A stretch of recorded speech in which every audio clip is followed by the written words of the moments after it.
Well, I'm looking through my pantry and getting ready for winter, and I saw I only have 3 cans of applesauce, and I like to use applesauce in a lot of things. So I do have a lot of apples, so I thought I would try making applesauce for the first time in a crock pot. It's actually the first time I'm making applesauce at all, and I'm going to be doing it in the crock pot.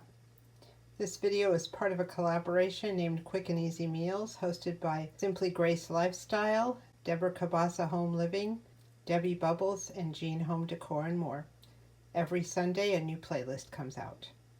So let's get started. Well, I was reading a couple different recipes online about making applesauce. I've never made it, and they all seem pretty straightforward. The only difference I saw between them was that most of them said don't leave the peel on, but I'm going to leave the peel on. I think the objection to leaving the peel on is that maybe there's flecks of peel in the applesauce when you're done. Plus, I don't have any objection to peels. I don't think they change anything. Actually, I think a lot of the nutrition is in the peel. Also, all the recipes suggested putting some lemon in, probably to prevent discoloration, and some suggested sweeteners or cinnamon, and I'm not going to do any sort of flavoring with this until it's done. Then I'll determine if I need to adjust it. I have the crock pot. There wasn't room for the crock pot and the apples on the countertop right now, but I think the crock pot I chose is going to be big enough once I get these apples cut off. So my plan is to simply take this apple corer and hopefully this will work. Go down like that, take out the core, and put the slices in the crock pot.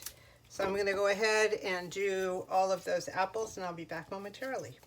One thing that I forgot to do, and I forgot to mention when I did that first core, is that if you want the corer to go through better and cleaner and faster, don't have it go through the top like this. It's got to cut through all that peel, and it can hold you back.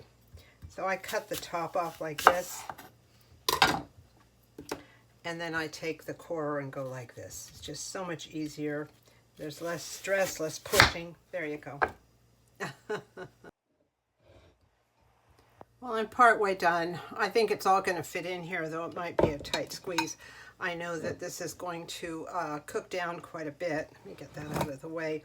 I'm going to put some lemon on it right now. I'm just going to continue putting lemon juice on it because it'll take a while for this all to be cut up. And by then everything will be brown. So let's start with this. I've got my little squeezer there. Pour a little bit. Mix it up.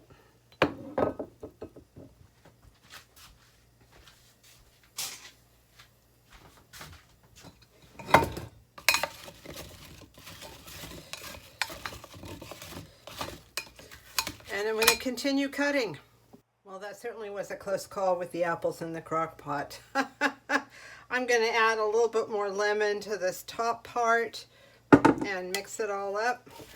I know that the apples will create a lot of liquid and cook down quite a bit, but I'm still going to add a half a cup of water to the bottom. If this looks too watery as it's cooking, I'll just take the top off. All right, the apples are in. Some lemon juice has been mixed up with the apples. The top is on, it's plugged in, and I'm going to turn this to high. Fingers crossed. Well, it's been about 3 hours, maybe 3.5 hours. I'm going to take the lid off.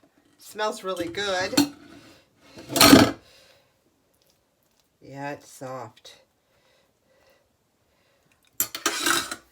I'm going to take this whisk, kind of run through this. There is water in here, but it's not as watery as I thought it would be. Well, the applesauce has cooled down. It smells good. It tastes good. It's the right consistency, but I still have those peels in there. The peels are pretty soft and they dissolve in your mouth pretty quickly, but I'd like to get rid of them. I saw one website said you can push it through a food mill, but I think I'm just going to put it through the blender. So let's see how that goes. Let's grab a couple of scoops. I can't believe how well this came out. I've never made it before. It's like a miracle. Let's turn this on and see if we can get some traction with removing those peels, or at least breaking them down.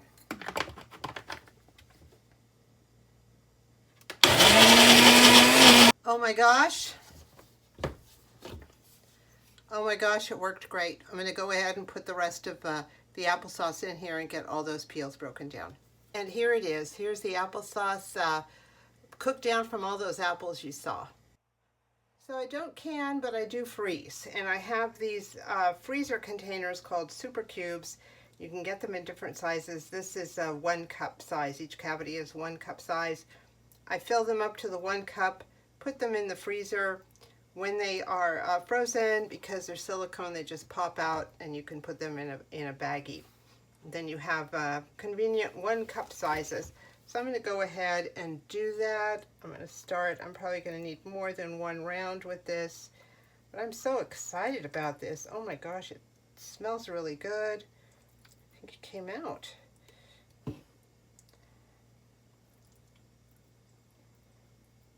And look at that, I have exactly 4 cups. Now isn't that something? This is going to come in handy for making applesauce bread, for my applesauce waffles, all sorts of stuff. Here's the lid. Going to go in the freezer, and it's ready when I need it. So hopefully I've taken a little bit of mystique out of making applesauce for you. I know I've certainly taken a lot of the mystery out of making it for me. I appreciate your patience, and I appreciate you visiting with me, and I appreciate you so much for watching. Take care. Bye-bye.